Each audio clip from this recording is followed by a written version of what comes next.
Hi friends, இன்னைக்கு Sunday special. இன்னைக்கு வாங்க எப்படி பிரியாணி செய்யலாம் பார்க்கலாம் வாங்க. ஃபஸ்ட்டு வந்து எண்ணெயை ஊற்றிக்கிங்க.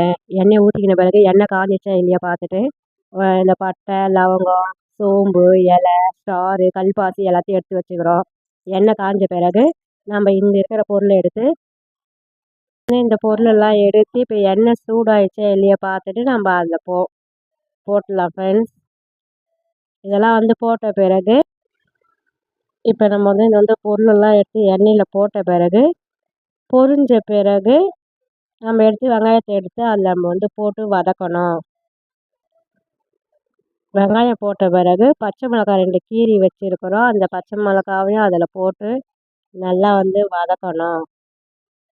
இப்போ வந்து வெங்காயம் வந்து வதங்கட்டும், நல்லா பொன்னிறமாக வரட்டும். இப்போ வந்து வெங்காயம் வந்து பொன்னிறமாக வதங்கிடுச்சு. இப்போ நம்ம என்ன பண்ணணும்னா தக்காளி சேர்த்துக்கலாம். தக்காளி போட்டாச்சு. அது கூடவே இஞ்சி பூண்டு பேஸ்ட்டு போட்டுட்டு நல்லா ஒரு வதக்கிட்டு அப்புறம் புதினாவும் நம்ம அது கூடயே போட்டுடலாம். புதினா போட்டு நம்ம நல்லா வதக்கணும்.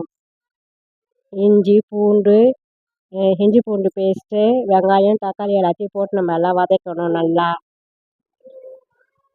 வெங்காயம், தக்காளி, இஞ்சி பூண்டு பேஸ்ட்டு, புதினா எல்லாத்தையும் நல்லா வதங்கிடுச்சு. இப்போ நம்ம என்ன பண்ணுறோன்னா மட்டன் பொரித்து வச்ச எண்ணெயை எடுத்து இதில் மிக்ஸ் பண்ணுறோம். மிக்ஸ் பண்ணி நல்லா வந்து அப்படியே நல்லா வதக்கி விட்றோம். நல்லா வந்து வதங்கிடுச்சு எல்லாமே. நம்ம என்ன பண்ணுறோன்னா இப்போ மட்டன் பொரித்து வச்சதை எடுத்து இதில் வந்து மிக்ஸ் பண்ணி அதையும் வந்து நல்லா வந்து ஒரு 2 கிண்டுறோம். நம்ம கிண்டுனா அதோட மசாலா எல்லாம் உள்ளே இறங்கிடும். உப்பு மசாலா எல்லாம் போட்டு பொரிச்சு இதை நல்லா வந்து நல்லா வதக்கணும். வதங்கின பிறகு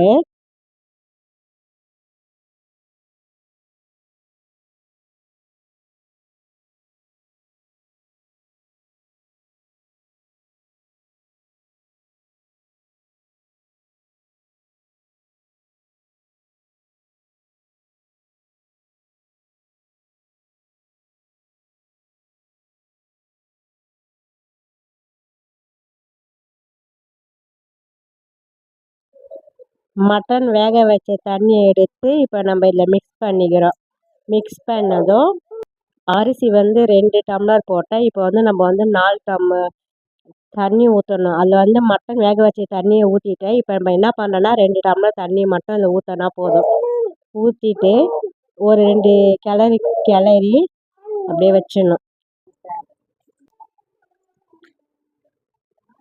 தண்ணி வந்து ஊற்றிட்டு நான் வந்து மட்டன்லேயே நான் வந்து உப்பு போட்டு நல்லா வேக வச்சிட்டேன். அதுக்கோசரம் நான் உப்பு இப்போ போடலை. கரெக்டாக இருக்கும். ஆனால் இப்போ நம்ம வந்து தண்ணி ஊற்றின பிறகு இப்போ நம்ம இது வந்து கொதி வர வரைக்கும் நம்ம அரிசி கழுவ போகலாம் வாங்க. அரிசி வந்து நம்ம வந்து கழுவுறோம். கழுவி ஃபஸ்ட்டு தண்ணி ஊற்றிக்கிறோம். நெக்ஸ்ட்டு வந்து ஒரு தண்ணி 2வது தண்ணி பிடிச்சிட்டு கழுவிட்டு நம்ம அப்படியே வந்து தண்ணி சுத்தமாக இல்லாமல் இருத்து நம்ம வந்து அப்படியே வச்சுக்கிறோம். இப்போ வந்து நம்ம வந்து 2 வாட்டி தண்ணி ஊற்றி நல்லா அலசிட்டோம். இப்போ வந்து அந்த தண்ணி வந்து கொதிக்க ஆரம்பிச்சிச்சு. இப்போ நம்ம என்ன பண்ணுறோன்னா இப்போ அரிசி எடுத்து அதில் போட்டுக்கலாம்.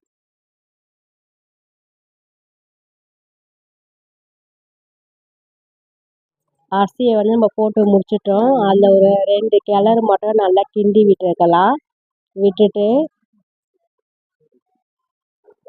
விட்டுட்டோம். இப்போ வந்து நம்ம என்ன பண்ணோம், குக்கர் மூடியை போட்டு மூடிடலாம் வாங்க. இப்போ நம்ம மூடிட்டோம், விசிலை போட்டுட்டோம். அப்புறம் வந்து ஒரு விசில் மட்டும் வரட்டும். ஒரு விசில் வச்சா போதும். இப்போ வந்து விசில் வந்துச்சு ஒரு விசிலு. நம்ம வாங்க போய் ஓப்பன் பண்ணி பார்க்கலாம். எப்படி வந்திருக்கு பார்க்கலாம் நம்ம வாங்க.